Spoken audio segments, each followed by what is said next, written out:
पिछले एपिसोड में हमने जाना था कि आखिर कैसे सन 1971 में पाकिस्तान के दो टुकड़े कर दिए गए थे। Yes, it was the tale of Bangladesh creation. 1971 में भारत से मुक्की खाने के बाद जुल्फिकार अली भुट्टो ने सत्ता संभाली। वो पाकिस्तान के 9वें प्रधानमंत्री बने।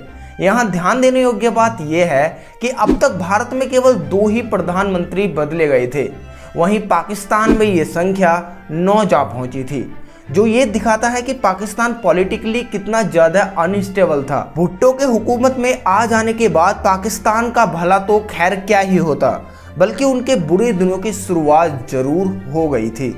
जहां भुट्टो ने दुनिया की नज़रों से चोरी छुपे एक न्यूक्लियर बॉम्ब डेवलप करना शुरू किया, वहीं दूसरी ओर उन्होंने अपने ही हाथों अपनी कब्र खोदने का इंतजाम भी कर डाला। और वो यूं कि भुट्टो ने एक आर्मी जनरल की नियुक्ति की, एक ऐसे आर्मी जनरल की नियुक्ति की जिसने आगे चलकर भुट्टो को मिट्टी में मिलाने का प्लान तैयार किया। दरअसल ये किस्सा है पाकिस्तान के दूसरे सैन्य तख्ता पलट का। ये बात है साल 1977 की। 4 जुलाई की आधी रात फौजियों का लश्कर पाकिस्तान के प्रधानमंत्री आवास में दाखिल होता है और सत्तारूढ़ जुल्फिकार अली भुट्टो को जबरन गिरफ्तार कर जेल में बंद कर देता है। गिरफ्तारियों का ये सिलसिला अगले 1 हफ्ते तक चलता रहता है। भुट्टो की पार्टी पीपीपी यानी पाकिस्तान पीपल्स पार्टी के बहुत से सियासतदानों को डंडे के जोर पर उठवा लिया गया। तत्काल प्रभाव के साथ स्टेट और नेशनल दोनों ही असेंबलीज को भंग कर दिया गया और कॉन्स्टिट्यूशन के एक मेजर पार्ट पर अनफोर्समेंट रोक दिया गया। अपनी इस कार्रवाई के बाद जनरल जिया उल हक ने अपना एक बयान जारी किया, जिसे पाकिस्तान भर की जनता ने बेहद गौर से सुना और अपने आने वाले कल को दोबारा से अंधेरे में घिरता देखा। अभी अय्यूब खान के सख्त आर्मी रूल को गुजरे 10 साल भी पूरे नहीं हुए थे कि पाकिस्तान में फिर से एक बार सैनिक शासन के बादल मंडराने लगे थे। मगर ये आर्मी कॉर्प्स पिछले आर्मी कॉर्प्स से काफी अलग था, क्योंकि इस आर्मी कॉर्प ने पाकिस्तान में वो बदलाव लाए जो सीधे तौर पर उसकी आज की हालत के जिम्मेदार हैं। जनरल जिया की सरकार द्वारा लाए गए बदलावों पर चर्चा करने से पहले आइए जानते हैं आखिर गिरफ्तारी के बाद भुट्टो का क्या हाल हुआ। जुल्फिकार अली भुट्टो पाकिस्तानी पॉलिटिक्स का एक बेहद अजीबोगरीब चेहरा है। In some ways it is the confused character, क्योंकि भुट्टो ने अपने रूल के दौरान बहुत ऐसे फैसले लिए जिसने उनके प्रीवियस डिसीजन को कंट्रोल्ड किया।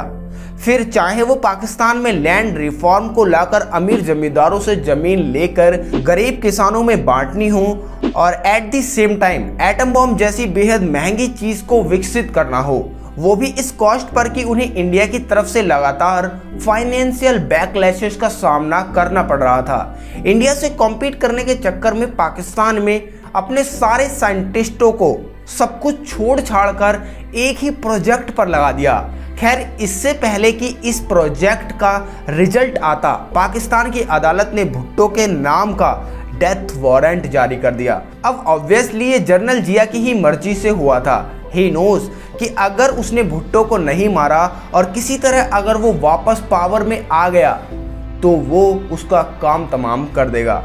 यही कारण है कि दुनिया भर के लीडर्स द्वारा भुट्टो की रिहाई और फांसी ना देने की अर्जी पेश करने के बाद भी जिया ने भुट्टो को फांसी के फंदे पर चढ़वा कर ही दम लिया। खैर, पाकिस्तान और मार्शल लॉ इन दोनों ही शब्दों का बड़ी ही गहराई से वास्ता है। सच पूछो तो ऐसा लगता है कि पाकिस्तान का जन्म ही मार्शल लॉ लगने के लिए हुआ है। 70 और 80 के दशक में जहां भारत तमाम अंदरूनी और बैरूनी संकटों से जूझता हुआ तरक्की की राह पर आगे बढ़ रहा था, वहीं पाकिस्तान अपने ही हाथों और अपने ही पैरों पर कुल्हाड़ी चलाने की तैयारी कर रहा था। आज एस्टेब्लिशमेंट नाम का ये वर्ड जो आप इन पाकिस्तानी जर्नलिस्ट के मुंह से सुनते हैं, इसका इस्तेमाल जिया उल हक की इसी हुक्मरानी में होना शुरू हुआ था। जहां तक बात जनरल जिया द्वारा लाए गए बदलावों की है, तो ये फेरबदल हद से ज़्यादा लंबी है। पाकिस्तान को एक कट्टर इस्लामिक रिपब्लिक देश घोषित करना हो या फिर कट्टरवाद और इस्लामिक आतंकवाद का बीज बोना हो, सब कुछ इसी दौर में किया गया। जनरल जिया उल हक ने पाकिस्तान का पूरा एजुकेशन सिस्टम ही बदल डाला। इस्लामिक एजुकेशन को हर एक स्टूडेंट के लिए कंपलसरी कर दिया गया। साल 1947 से पहले की जो गिनी चुनी हिस्ट्री उनकी बुक्स में पढ़ाई जाती थी उसे भी पूरी तरह से एलिमिनेट कर दिया गया। And last but not the least, Pakistan को एक पपेट स्टेट बनाकर रख दिया। नो डाउट जनरल जिया हुक के रूल में पाकिस्तान बतौर यूएस सैटेलाइट स्टेट काम कर रहा था। इसके सारे पॉलिटिकल और जियोपॉलिटिकल डिसीजंस अमेरिका को ही ध्यान में रखकर लिए जा रहे थे। कहा तो यहाँ तक जाता है कि president Jimmy Carter, garland Ford और निक्सन से जिया की कुछ खास साठगांठ थी। पाकिस्तान के इन विदेशी आकाओं का जो मन चाहता था वो उनसे वो करवा लेते थे।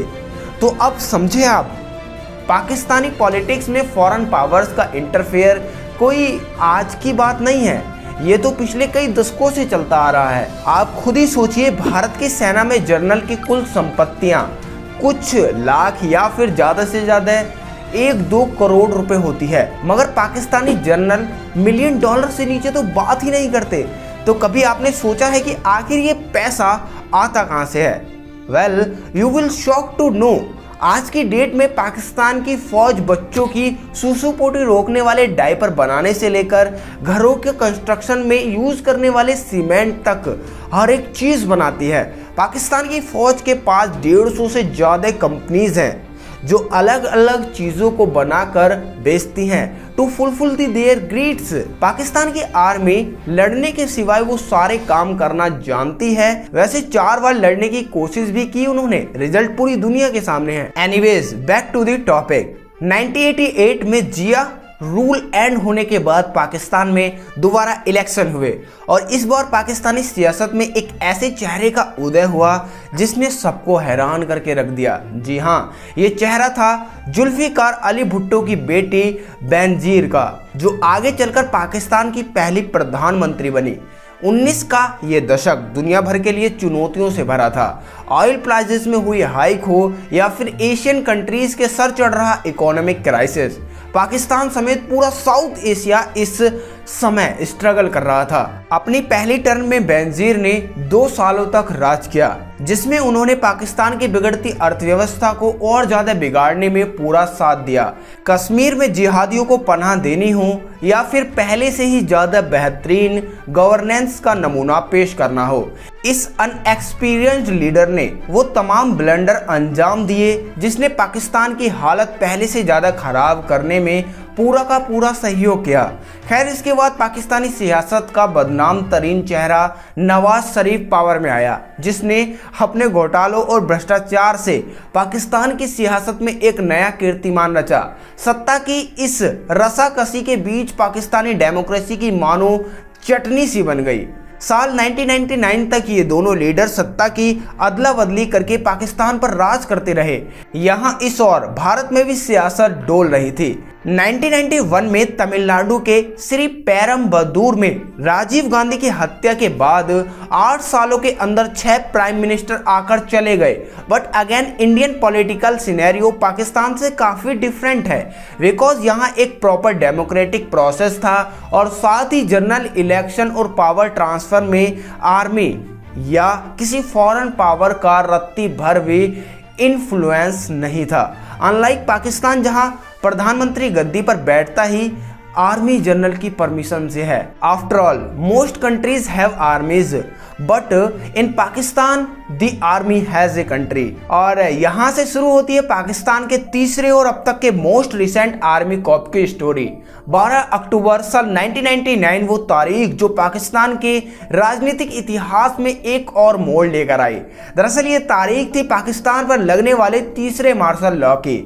जनरल परवेज मुशर्रफ ने पाकिस्तान के तत्कालीन प्रधानमंत्री मियां मोहम्मद नवाज शरीफ की तशरीफ के नीचे से गद्दी यूं खींची कि पूरी दुनिया देखती रह गई। इस सब की शुरुआत तब हुई जब पाक आर्मी के जनरल मुजफ्फर एक दौरे पर श्रीलंका रवाना हुए। यहां उनका पाकिस्तान से बाहर निकलना और वहीं दूसरी ओर पीएमओ इस्लामाबाद में एक अलग किस्म की हलचल होती नजर आई। तस्वीर साफ हुई अगले दिन जब नवाज शरीफ ने जनरल मुशर्रफ को पाकिस्तानी चीफ के पद से हटाकर जियाउद्दीन भट्ट को नया आर्मी चीफ बनाने का ऐलान किया।